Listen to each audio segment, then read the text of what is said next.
감사합니다.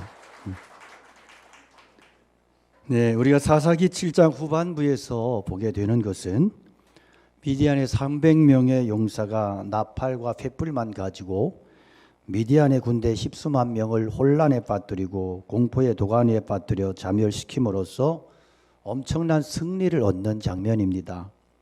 그런데 기드온의 군사들이 무장한 모습을 보면 도대체 전쟁에 나가는 사람들 같지 않습니다. 그들의 무기는 횃불과 나팔, 항아리가 전부였습니다. 그러나 그들은 실상 능력이 없는 이 무기들을 가지고 미디안의 엄청난 군대를 극도의 혼란에 빠뜨려 무너뜨렸습니다. 자, 오늘의 말씀은 우리가 하나님께 붙어 있는 것이 얼마나 큰 능력이고 축복이고 어려운 환란이 닥쳤을 때 하나님께 붙들려 있는 우리 인생이 얼마나 큰 보호책이 되는지, 하나님께서 우리에게 얼마나 강력한 성벽과 요새가 되어주시는지 하는 것을 잘 보여주고 있습니다.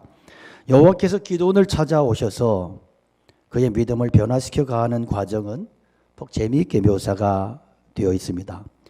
이스라엘이 미디안에게 무수히 짓밟히고 온갖 핍박을 받을 때 그때 상황에서의 기드온의 모습은 굉장히 위축된 소심한 겁쟁이였습니다. 여호와의 사자가 기드온을 찾아오셨을 때 기드온은 숨어서 포도틀 속에 숨어서 매일 타작을 하고 있었습니다. 혼자 먹고 살겠다고. 정말로 자신의 고백대로 너무나 작고 미약한 초라한 자였습니다. 소심하고 유약하고 두려움이 많은 자였고, 이것은 기드온의 모습이고 또 당시의 이스라엘의 모습이었습니다.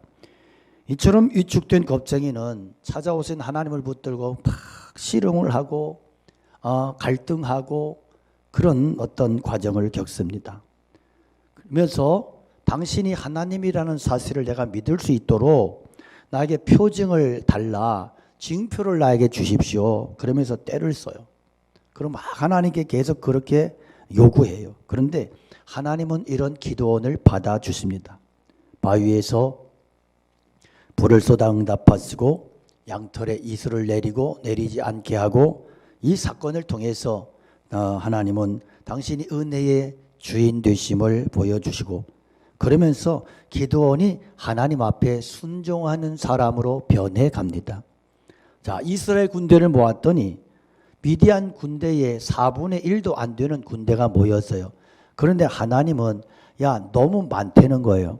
그리고 22,000명 돌려보내고 그 다음에 9,700명 돌려보내고 300명만 남기더니 인원이면 됐대요. 두려운 자들 다 떠나고 다 가라. 준비 안 된 자들 다 돌아가라. 300명 남겨놓더니 이제 전쟁해도 돼. 그러는 거예요. 여러분, 이해가 안 되죠. 기드온이 용납이 안 되는데 처음에 기드온은 이것을 전혀 받아들일 수 없었지만 갈등기를 겪고 하나님 앞에서 은혜를 받고 그리고 순종하는 법을 배웠던 기드온이 이제는 이 말씀에 순종을 합니다. 그래서 기드온의 믿음의 변화 과정에서 첫 단계는 겁쟁이 단계예요. 두 번째는 갈등 겪는 단계, 그 다음에 세 번째는 순종의 단계인데, 오늘 본문 15절에 보면 그 기드온이 하나님을 예배하는, 경배하는 단계로 나가는 것을 봅니다. 적진에 이렇게 정탐 갔던 기드온이 미디안 병사가 꿈 얘기를 하는데 보리떡 한 덩어리가 미디안군 연합군을 무찌르는 그러한 꿈을 꾼 이야기를 들으면서 기드온이 확신을 갖습니다. 하나님께서 보리떡 같은 나를 통하여 이스라엘을 구원하시려고 하는 그러한 하나님의 계획을 그가 믿었고, 그는 보리떡 같은 자신을 통하여 역사하시고 일하실 하나님께 대해서 확신을 합니다. 자, 기드온의 역사는 여기서부터 엄청난 변화가 나타나는데 15절에 보면 기드온이 그 꿈과 해몽하는 말을 듣고 경배하며 이스라엘 진영으로 돌아와 이르되 일어나라, 여호와께서 미디안과 그 모든 진영을 너희 손에 넘겨주셨다. 여기에 보통 경배한다, 예배한다고 할 때는 히브리어로 하나님을 섬긴다는 단어 아바드라는 단어를 주로 일반적으로 쓰는데 지금 15절에서 경배한다고 하는 이 단어는 하와라는 단어입니다. 이 하와라는 단어는 완전한 포기, 철저한 엎드림이에요. 그러니까 하나님 앞에 완전히 굴복하고 따르고 절대 순종하겠다고 하는 강력한 의지의 표현인 것입니다. 엄청난 반전이죠. 처음의 기드온과 오늘 본문에 나타난 기드온의 모습은 너무 달라요. 처음에는 반신반의하고 신뢰하지 못하고 불신하고 의심하고 했던 두려워 떨던 기드온이 보리떡 사건을 통해서 하나님을 전적으로 신뢰하는 믿음의 사람, 엄청난 하나님의 사람으로 변화된 것을 봅니다. 자, 오늘 이 기드온의 군대의 모습이 나오는데 우리가 TV나 뭐 영화나 드라마를 통해서 야간에 침투 작전을 수행하는 군사들의 모습을 본 적이 있을 거예요. 야간에 침투하는 요원들은 다 위장복을 입고 그리고 이 피부가 야간에는 이렇게 이 야광계 빛이 나기 때문에 다 숯구멍을 칠하며 다 칠하고 그리고 적군과 아군이 표시할 수 있도록 이 팔에 흰 띠나 또 투구 헬멧에 또 흰 반창고 테이프나 이런 것을 붙이고 그렇게 하고 전투 식량을 준비하고 뭐 이렇게 하고 이렇게 전쟁의 이 훈련을 하는 모습을 봤을 거예요. 그러나 7장에 나오는 기드온 군대의 모습을 보면 이 도저히 싸우러 나가는 군대가 아닌 거예요. 그들에게 기드온이 이야기합니다. 그들에게 이르 너희는 나만 보고 내가 하는 대로 하되 내가 그 진영 근처에 이르러서 내가 하는 대로 너희도 그리하여 나와 나를 따르는 자가 다 나팔을 불거든 너희도 모든 진영 주위에서 나팔을 불며 이르기를 여호와를 위하라 기드온을 위하라 하라. 자, 기드온 군대는 무장을 했는데 어떻게 무장했어요? 나팔과 횃불로 무장을 했어요. 이게 뭐 옛날 사람들이 뭐 개 잡아서 보신탕 해 먹으려고 하는 것 비슷해. 항아리 하나 들고 말이요. 창이나 칼이 지급되지 않았어요. 참 이 모습이 참 웃기죠. 그러니까 자 이렇게 하나님께서 말씀하셨는데 놀라운 것은 기드온이 순종했다는 게 놀랍죠. 그러니까 기드온은 끝까지 자신의 믿음을 확인해야만 했을 거예요.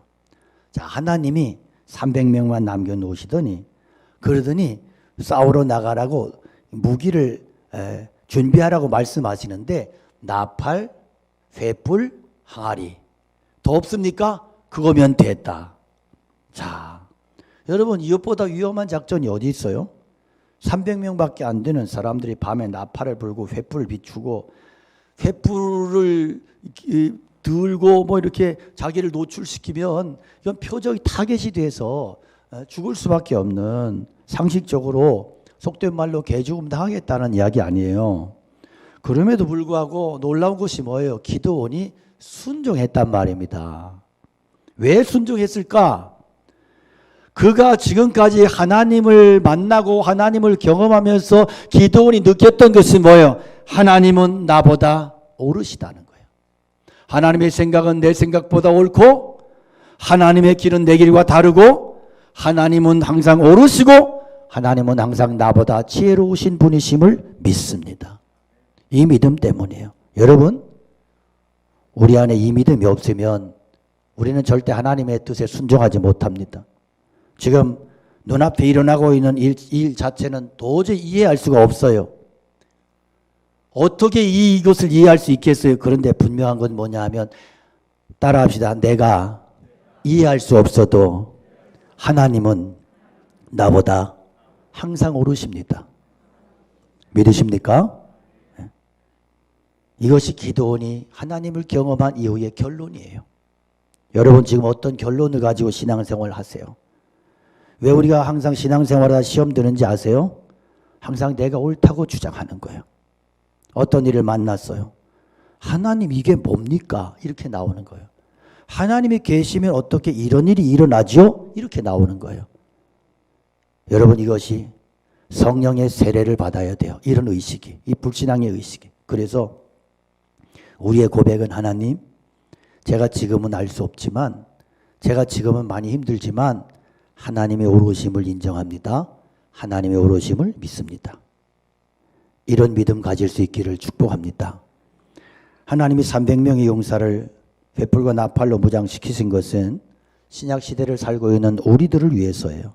여러분, 사실 아무리 심리에 쓴다 그래도 횃불과 나팔만 가지고 승리할 수 없어. 그럼에도 불구하고 하나님께서 기드온의 군대를 이렇게 무장시키신 것은 오늘 우리의 싸움에서 진리의 선포가 얼마나 강력하고, 이 진리의 선포가 사탄의 요새를, 사탄의 역사를 무력화시키기에 부족함이 없다고 하는 것을 하나님께서 우리에게 말씀해 주시기 위함인 거예요. 나팔과 횃불은 다 진리를 상징해요. 그래서 신학대학의 이런 마크나 이런 것을 보면 많이 들어가 있는 게 나팔, 횃불, 말씀, 이런 게 많이 들어가 있어요. 로고에. 그러니까 이것은 진리예요. 횃불은 소리 없이 사실 그대로를 드러내요. 아무 소리 없이 사실 그대로를 드러내는, 그것만으로도 엄청난 악의 세력이 붕괴되는 경우들을 봐요. 그렇지만 때로는 좀 더 직설적으로 나팔을 불어서 소리를 내야 될 때가 있어요. 그래서 바울 사도는 고린도 교회를 향해서 만일 나팔이 분명하지 못한 소리를 내면 누가 전투를 준비하겠느냐. 그래서 이건 뭐냐 하면 설교자를 향한, 교회 성도들을 향한 말씀이에요. 우리가 나팔 소리를 분명하게 낼 때 영적 싸움을 할 수가 있고 대비하고 준비할 수 있다. 강단에서 목회자가, 설교자가 흐리멍텅한 설교하고 이상한 이야기나 자꾸 잡담을 늘어놓고 그러면 신자들이 영적 싸움을 몰라. 신자들이 어떻게 신앙생활을 해야 되고 어떻게 정신을 차려야 되고 어떻게 이 어둠의 세상 속에서 믿음을 지켜내야 될지, 이것이 강단을 통해서 명확하게 확실하게 나팔 소리가 나지 않으면 성도들은 영적 싸움에 다 실패할 수밖에 없다는 말씀이죠. 자, 하나님께서 기도원을 통해서 우리에게 보여주신 게 뭐냐? 눈에는 보이지 않지만 우리의 삶과 정신을 지배하고 있는 엄청난 어두움의 악의 세력이 있는데, 그 세력을 몰아내려면 뭐 해야 된다? 진리를 선포해야 된다. 진리가 너희를 자유케 하리라. 그래서 바울 사도는 자신은 잡아낼 수 있을지 몰라도 복음은 잡아낼 수 없다고 했고, 복음이 선포될 때 사람들이 의식이 깨어나고 복음이 진리가 선포될 때 사람들이 자신의 가치를 되찾고 하나님 앞에 존귀한 가치 있는 그런 인생으로 회복되고 돌아오게 되는 것입니다. 믿음으로 의롭다 하심을 얻는다고 하는 이 복음의 구원의 진리가 가리워졌을 때 무려 중세시대 1000년 동안 암흑기가 옵니다. 그래서 중세시대는 종교적인 암흑기요. 그래서 사람들은 종교의 노예로 살았어요. 앞에서 설교를 할 때 라틴어로만 설교를 했어요. 다 못 알아듣는 거예요. 그래서 어떤 교회는 앞에 종을 달아놨잖아요. 왜 종이 있는 거냐면 이게 종의 유래가 졸지 말라고, 졸면 땡치라고 있는 거예요. 그리고 어떤 교회는 지금도 그래요. 거룩거룩 하는 교회 가보면 그냥 기껏 예배 분위기 좋게 만들어 놓고 땡 쳐가지고 찬물을 확 끼얹어 놓고 다 같이 목도하심으로 이러면 사람들이 어디부터 졸기 시작하는. 그러니까 중세시대는 아무도 설교를 못 알아듣고 성경 번역도 하지 않았어요. 왜? 성경을 알으면 앞에 있는 사자가 피곤해. 세상에 이렇게 해서 1000년이 흘러왔다고요.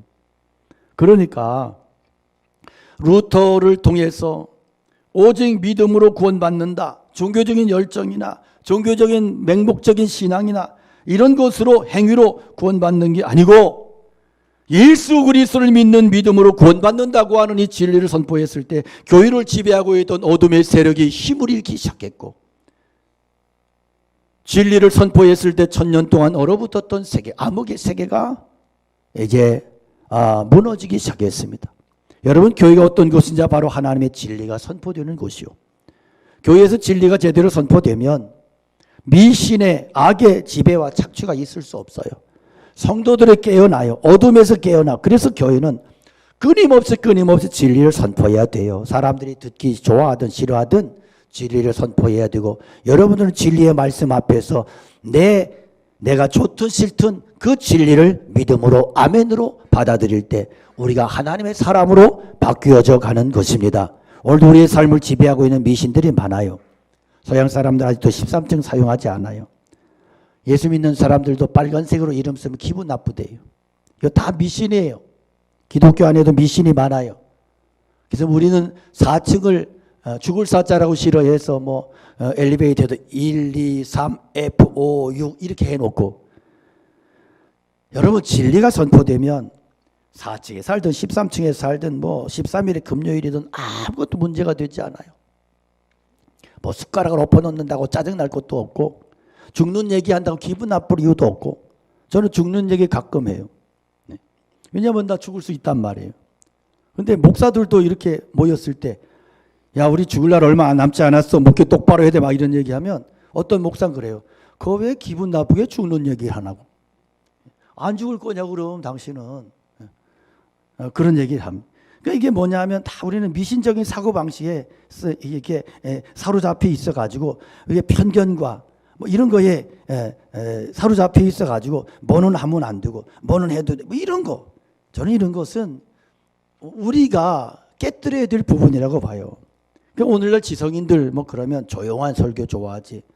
저처럼 이렇게 이렇게 원색적으로 그냥 돌직구적인 설교 별로 좋아하지 않아요. 왜냐하면 점잔을 떨어야 되고 고상한 척 해야 되는데, 제가 막 이렇게 설교하면 자기들도 기분 나쁘다는 거예요. 조용히 말해도 다 알아들 수 있다고, 그런 얘기. 그러나 여러분, 진리는 큰 소리로 강력하게 선포될 필요가 있어요. 왜 그러냐? 우리의 문제는 인식의 문제가 아니에요. 여러분 몰라서 그렇습니까? 여러분 몰라서 못 고쳐요? 아니에요. 알지만 어둠과 자기 나름의 편견과 고집에 어둠에 매여서 하나님의 축복으로 결단하고 나가지 못하는 거예요. 늘 그 자리에 알고 있지만 알면서도 그 자리에 머물러 있는 거예요. 그래서 우리는 사람들로 하여금 알아듣게 위해서가 아니라, 우리를 속이고 있고 우리를 잡아매고 우리를 얽어매고 있는 강력한 악한 세력, 사탄의 어둠의 세력의 결박을 끊고 몰아내기 위해서 그 진리를 선포해야 되고, 진리가 선포되고 그 진리가 내 귀에 들려서 확신으로 그렇게 내 안에 임할 때 그동안 나를 짓눌렀던 어둠과 악의 세력은 무너져 내리는 것이고, 하나님을 향한 강력한 믿음의 열정이 솟아오르게 되는 것입니다. 기도는 하나님의 손에 온전히 붙들려 있고 그의 말씀에 전적으로 헌신되어 있습니다. 이것이 승리의 비결이었습니다. 기도는 자기 마음에 있는 불신을 하나님께 붙잡아 맺고, 300명의 군사들은 그 두려움을 리더인 기도원에게 붙잡아 매고, 이것이 무서운 밤에 살아남고 승리할 수 있었던 비결이었습니다. 자, 미디안의 기도원의 군사가 미디안의 진에 접근했을 때 미디안 군대도 나름의 경계 태세를 갖추고 있었습니다. 기드온과 그와 함께한 100명이 이경초의 진영 근처에 이르는 바로 파수꾼들을 교대한 때라 그들이 나팔을 불며 손에 가졌던 항아리를 부수니라. 세대가 나팔을 불며 항아리를 부수고 왼손에 횃불을 들고 오른손에 나팔을 들어 불며 외쳐 이르되 여호와와 기드온의 칼이다 하고 각기 제자리에 서서 그 진영을 에워싸매 그 온 진영의 군사들이 뛰고 부르짖으며 도망하였는데 300명이 나팔을 불 때 여호와께서 그 온 진영에서 친구끼리 칼로 치게 하심으로 적군이 도망하여 스레라의 베시다에 이르고 또 답밭에 가까운 아벨몰라의 경계에 이르렀으며 그랬어요. 기드온의 용사들이 하나님 말씀에 순종해서 항아리를 깨고 나팔 불고 횃불을 들고 구호를 외치니까 놀라운 일이 벌어지는데 미디안 군대들이 미쳐버렸다는 거예요. 미디안 군대가 미쳐버렸어요. 미디안 군사들의 눈에는 자기들 편이 다 이스라엘의 군대들로 보인 거예요. 그래서 자기들끼리 막 싸워 죽어. 이 구호 소리는 미디안 군대를 미치게 만드는 소리였습니다. 여호와와 기드온의 칼이다. 이 소리 들을 때마다 정말로 누군가 칼로 찌르는 것 같고 등 뒤에서 칼을 꽂는 것 같고, 그래서 이들이 거의 광적인 혼란에 빠져서 자기들끼리 칼을 휘두르며 자기들끼리 찔러 죽이고 다 죽습니다. 왜 이런 일이 일어났을까? 하나님이 미디안 사람들에게서 정상적인 분별력을 빼앗아 가셨기 때문이에요. 여러분, 이것이 하나님이 세상을 심판하시는 한 가지 방법입니다. 하나님은 그들의 위친과 함께 손을 들어서 미디안 사람들을 심판하시기 시작했습니다. 연병이나 재앙으로 치신 게 아니라 마음의 평강과 안정감을 빼앗으시고 불안을 극대화시키셨을 뿐이요. 그랬는데 그 결과는 지옥이 되었습니다. 자, 이 기드온의 300명의 용사들이 체험한 것은 여리고성 심판의 재현이에요. 여러분, 여리고성이 이스라엘 백성들이 소리를 크게 질러서 그 소리의 힘으로 무너졌습니까? 그게 아니죠. 이스라엘 백성들이 소리를 지를 때 하나님은 그 소리를 심판의 소리로 그렇게 사용하신 거예요. 그 소리에 하나님의 능력을 실어서 땅 지축을 뒤흔드는 거예요. 이번에도 마찬가지죠. 300명이 부르짖었을 때 그 300명이 부르짖은 소리가 어마어마하게 커서 이런 일이 일어난 게 아니고 이 소리와 동시에 하나님이 일하신 거예요. 그들의 마음속에서 평안과 상식과 기본적인 믿음을 빼앗아 버렸어요. 그랬더니 그 현장의 순간 생지옥으로 바뀌어 버렸습니다. 오늘 우리가 경험하는 게 뭐예요? 주위 사람들의 마음속에 평안이 점점 사라지고 있다는 거예요. 다른 사람에 대한 기본적인 신뢰가 사라지고 있어요. 그래서 부부도 서로 믿지를 못해. 이건 우리 주위의 세계가 점점 미디안으로 변하고 있다는 것을 보여줍니다. 여러분, 하나님은 이런 불신과 불안으로 흔들리는 삶에서 평안의 세계로 우리를 부르고 계세요. 지금 내 마음속에 여러분 평안이 없고 불안하십니까? 그렇다면 하나님과 내 관계가 올바르지 않은 거예요. 그렇다면 여러분 내 스스로가 하나님 앞에 정말로 위선과 우상의 옷을 벗어버리고 하나님 앞에 온전한 믿음을 위해서 간절히 기도하실 수 있기를 축복합니다. 전적으로 하나님의 은혜와 능력을 구하면서 기도원처럼 믿음으로 계속 자신을 하나님께 붙들어 매고 또 붙들어 매고 그런 믿음의 싸움을 싸우시고 승리하시기를 축복합니다. 저는 여기서 결론적으로 왜 하나님이 300명을 제외한 거의 대부분의 이스라엘 사람들을 돌려보내셨는지에 대해서 이야기해야 된다고 생각합니다. 왜 하나님은 그렇게 처음부터 모든 이스라엘 군대를 다 쓰지 않고 300명만을 쓰셨을까? 그것은 그들이 처음에 미디안에 공격한 방법을 미디안을 공격하는 그 방법을 그들이 수용할 수 없고 감당할 수 없었기 때문이죠. 만일에 그래 한 10,000명 정도 데리고 이 일을 했다 그러면 거기에는 별의별 사람이 다 들어있을 거예요. 이게 뭐냐? 이러지 않았겠어요? 야, 너 뭘 들고 있는 거야? 너 나팔하고 횃불? 야, 이거 갖고 전쟁한다는 거 아니야. 우리가 뭐 개 잡아먹으러 가는 것도 아니고 이게 뭐냐. 이러고 불평 불만이 나오기 시작하면 감당할 수 없는 불신으로 다 무너져 내렸을 거예요. 그러나 300명의 용사, 이 사람들은 어떤 사람들? 믿음이 있는 사람들. 어떠한 일이 있어도 기드온과 하나님과 하나님의 사람 기드온을 신뢰하고 죽기까지 충성할 수 있는 사람, 그 사람이 300명이요. 그래서 일반적인 상식으로는 도저히 이해가 안 돼도 하나님은 기드온을 쓰시고 하나님은 항상 오롯이다라는 신뢰와 믿음을 가지고 죽이 되든 밥이 되든 죽든 살든 끝까지 함께 할 수 있는 사람, 그들이 누구냐? 300명이요. 여러분, 우리가 이 대열에 이 공동체에 이러한 300명의 대열 안에 설 수 있기를 축복합니다. 축복합니다. 그래서 오늘의 교회는 이런 모습이 필요해요. 오늘의 많은 교회들이 목회자에 대한 신뢰가 무너져 있어요. 그래서 당회도 불신으로 가득하고 당회도 장로님들도 서로 나누어져서 싸우고 신자들이 목회자를 믿지 못하고 이런 안타까운 세상이 됐어요. 참으로 이것은요, 영적으로 굉장한 위기예요. 영적으로 굉장히 큰 재앙의 때를 만났습니다.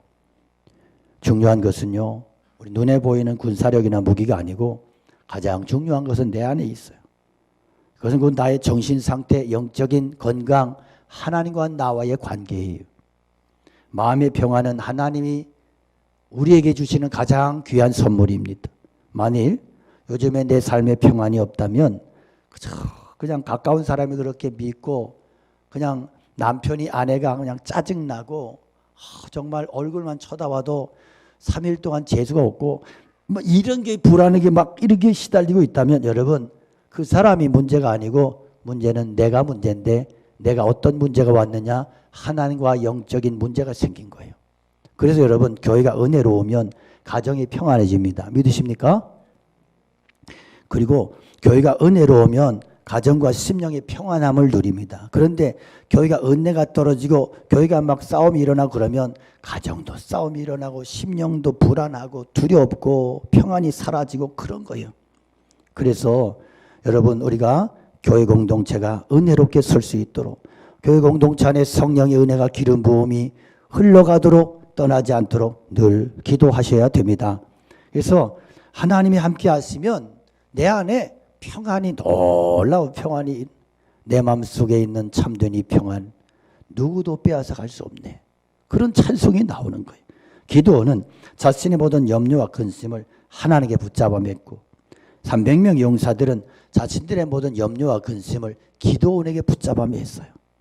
그렇게 했을 때 그 대열이 흐트러지지 아니하고 끝까지 승리할 수 있었습니다. 저는 부족하지만 제가 하나님 앞에 붙어 있기를 열심히 싸우겠습니다. 여러분 부족하지만 우리가 함께 이 광복교회 공동체를 통해서 함께 성령 안에서 함께 그렇게 믿음을 붙잡아 매고 하나님의 사명을 주님 앞에 서는 그날까지 잘 감당해내는 교회 될 수 있기를 축복합니다. 우리가 지금 교회 건축이라는 사명을 놓고 준비하고 있는데 오늘이 광복교회 세워진 지 49주년 되는 날이요. 그동안 광복교회 역사를 한마디로 정리한다면 하나님의 은혜의 물줄기가 49년 동안 지속적으로 흘러온 교회예요.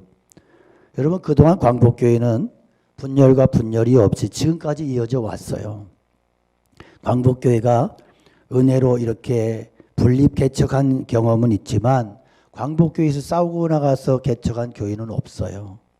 그만큼 우리 교회는 역사가 화려하지 않아도 뭐 괄목할 만한 어떤 성장이나 큰 주목받을 만한 어떤 실적은 없었어도 여러분 이 교회 속에는 광복교회 역사 속에는 강물같이 흘러가는 하나님의 은혜와 사랑의 물줄기가 있었어요. 믿으십니까? 제가 광복교회 부임한 지 만 10년이 다 되어 가는데 10년 전에 광복교회 이렇게 소개 청빙을 받을 때 저는 그때 광복교회라는 이름을 처음 들었습니다. 뭐 우리 교단이 그렇게 크지 않기 때문에 웬만한 교회는 다 이렇게 뭐 지방에 있는 교회들 많이 이렇게 알려지고 한두 번이라도 이름을 듣는데 그래서 광복교회 처음 이름 들었을 때 굉장히 이름이 클래식한 거예요. 세상에 이렇게 존실한 교회가 있나. 그런데 왜 소문이 없고 왜 이렇게 내가 처음 들었을까? 그만큼 이 교회는 조용하고 순수한 교회. 우리 원로 목사님도 보니까 그냥 목회만 하셨어. 참 성품도 좋으셔. 그래 교회 소문이 안 나는 거예요. 교회가 소문이 제일 잘 나려면 크게 싸움 한번 하면 소문 잘 나요. 어떤 교회가 쌈박질 해가지고 두 개로 갈라졌다더라. 전국에 쫙 퍼져. 근데 이 교회는 49년이 되도록 싸움을 안 해. 싸움을 좀 해야지. 그래야 소문이 잘 나지 않겠어. 그런데 저는 이게 너무 은혜가 되는 거예요. 너무 은혜가 되고 그리고 참 우리 원로 목사님도 그렇게 기도하시면서 그렇게 목사님이 정치 잘 하시는 목사님들은 후임을 절대 저 같은 사람 안 불러와요. 정치꾼들 또 불러다가 놓고 본인이 또 정치적인 활동 무대를 만들고 또 정치적인 대접을 받고 이러지 저같이 시골에서 목회만 하겠다고 지방 일도 안 하겠다고 고집 쓰다가 그렇게 미움받은 저 같은 사람을 누가 불러오겠어요. 그런데 목사님이 저를 찾아주시고 감사하고 저는 하나님의 큰 은혜를 받은 목사고 또 광복교회 역사를 보면 광복교회는 그런 의미에 이것이 큰 자랑이고 축복임을 믿습니다. 그래서 우리 장로님들 보면 지방 일 좀 하라고 해도 지방 일도 안 해. 지독하게들 안 하죠. 그래서 제가 참 어려워요. 왜냐하면 지방의 목회자들이 막, 목사님들이 막 그러는 거예요. 장로님들 좀 보내라고. 그래서 내가 안 보내는 게 아니라 본인들이 안 간다는데 어떡하냐고. 그러고 싸우고 있어요. 그런데 우리 장로님들이 지방의 일도 막 안 하시고 그러니까 그래서 교회가 더 순수해. 지방에 가서 이상한 장로님들 만나가지고 밥 먹으면서 막 그러다 보면 담임 목사를 쫓아내는 방법 이런 거 알아갖고 와가지고 이 골치 아픈데 우리 장로님들은 전혀 너무너무 순수하시고 너무 참 좋으세요. 그런데 우리 내년이 교회 설립 50년 되는 해인데 하나님께서 이 희년을 원년으로 우리에게 교회 건축 사명을 주셨어요. 보통의 교회들이 희년 되면 뭐 희년 행사를 하겠다고 막 머리를 쥐어짜고 막 이러면서 희년 행사 근데 하나님 우리에게 야 니들은 끝까지 조용해. 내가 너희들의 큰 행사를 줄게. 무슨 행사? 교회 짓는 행사. 그래서 우리는 50주년이 되면 이제 올해 다 준비하고 내년부터 교회 건축을 큰 50주년 희년 행사로 교회 건축을 할 텐데 그래도 크게 걱정이 안 돼요. 하나님께서 제가 이전 교회에서도 교회 짓는 문제를 막 고민하면서 하나님 선교하던 교회인데 여기서는 선교비를 30% 이상 썼었어요. 교회 재정에. 그러니까 늘 배고파. 뭐 그렇게 크지도 않은 교회가. 그러면서 하나님 선교도 해야 되고 교회 예배당도 지어야 되는데 어떻게 해야 되냐 막 기도하는데 하나님이 교회 지란 얘기를 안 하시더라고. 어떤 집사님 뭐 어떤 권사님들이 그래. 아니 믿음으로 합시다. 그래서 제가 그러다가 망합니다. 믿음이 그렇게 우격다짐 그렇게 막 무대뽀가 믿음이 아니고 예수님 그랬지 않냐. 망대를 지을 때도 계산이 있다고. 그래서 우리가 신중하게 가야 돼요. 그래서 두 가지를 얘기했죠. 선교 계속할래? 아니 선교 포기하고 교회 질래? 두 개 하나만은 가능하겠더라고. 나중에 결론이 우리 선교합시다.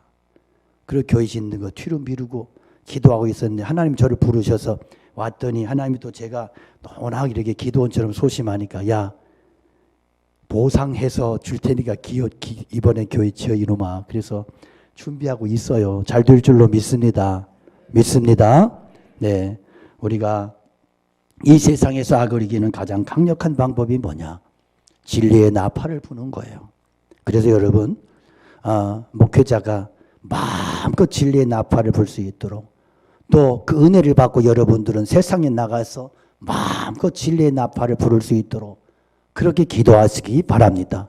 그럴 때 내 속에 있는 어둠이 떠나고 그리고 우리의 가정 속에 사로잡고 있는 어둠이 떠나고 이 지역을 사로잡고 있는 어둠의 세력이 떠날 줄로 믿습니다. 우리가 승리하는 능력은 하나님이 나와 함께 하신다는 그 믿음이요. 힘들고 불가능한 현실 가운데 하나님의 약속을 믿고 하나님의 신실하심을 붙들 때 내 속에 솟아나는 불안을 이기면서 하나님을 경배하고 찬양할 때 300명의 용사들처럼 하나님이 함께 하시면 갈 때까지 가겠다는 믿음을 가질 때 우리는 악을 이길 수 있고 성령의 능력으로 부흥의 파도를 타고 날아오를 수 있음을 믿습니다. 하나님께서 우리를 통하여 기도원의 300용사를 통해 이루셨던 그 승리의 역사를 이루어 가실 줄로 믿습니다. 우리 함께 말씀 붙잡고 말씀 기억하며 찬양 올려드리겠습니다.